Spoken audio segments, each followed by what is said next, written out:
মনে রাখবেন আধুনিক চিকিৎসা অ্যাসিডের কোনো জায়গা নেই। নাক বন্ধ থাকলে করণীয় হচ্ছে শুধু স্প্রে বা অ্যান্টিহিস্টামিন দিয়ে টার্বিনেট ফোলা কমানো, হ্যাঁ? এই যে বিষয়টা আপনাদেরকে বলছিলাম আরকি, অনেক সময় অ্যালার্জির কারণে এই টার্বিনেটটা ফুলে যায় আমাদের, হ্যাঁ? নাকে। এখানে আসলে টার্বিনেটটা থেকে থাকে।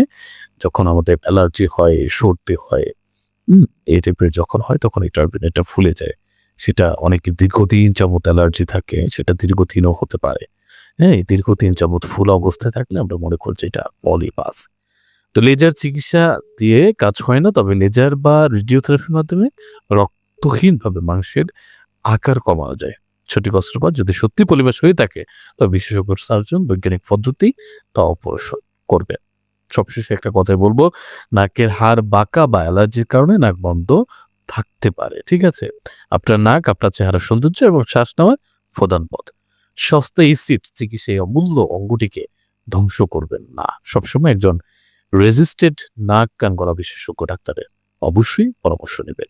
তথ্যটি আপনার প্রিয়জনদের জানাতে ভিডিওটি শেয়ার করবেন। সুস্থ থাকুন, সচেতন থাকুন। ধন্যবাদ।